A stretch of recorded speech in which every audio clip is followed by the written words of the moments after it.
હવે આપણે છેલ્લી મેં વાત કરી હતી, સમય બી થવા આવ્યો છે, અલબત્ત ભૂખ ના હોય તો થોડા સવાલો લઈશું આપણે, પણ મનનો તણાવ દૂર કરવા શું કરવું, આપણી ઉંમરની વાત કરી રહ્યો છું.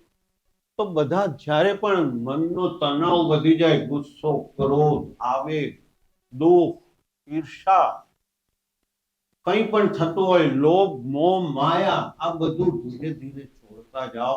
બધાને બીક હોય, હવે મારું શું થશે, હવે શું થવા બેઠું છે, મને પેન્શન અટકી જશે તો, મારે કંઈ થઈ જશે તો. જે થઈ રહ્યું છે તે સારું જે થવાનું છે તે સારું થવાનું છે. ભગવાન શ્રી કૃષ્ણ અર્જુનને કહી રહ્યા. હવે બધા ચિંતા કરે, યાર મારો દાગીનો દીકરી લેશે કે વહુ લઈ લેશે, મારો સોનાનો હાર કોના ભાગમાં જશે. થાય છે ને, મોટા ઉંમરના બહેનો છે ને, થાય જ.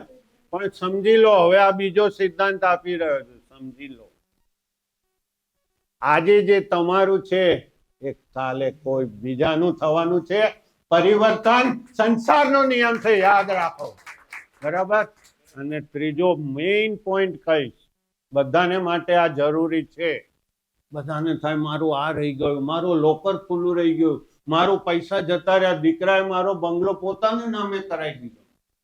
તમારા અનકોન્શિયસ માઇન્ડમાં શાંતિપૂર્વક વિચાર કરવાનો, તો શું લઈને આવ્યો તો ને શું લઈને જવાનો છે. ભગવાન શ્રી કૃષ્ણ ભગવદ્ ગીતાના આ ચારે ચાર મને ઉપદેશો બહુ ગમે છે. હું પોતે જૈન છું, પણ મને ભગવાન શ્રી કૃષ્ણના આ ચાર સિદ્ધાંતો ગમે છે. અને આ સાથે જ હું મારું વક્તવ્ય પૂરું કરી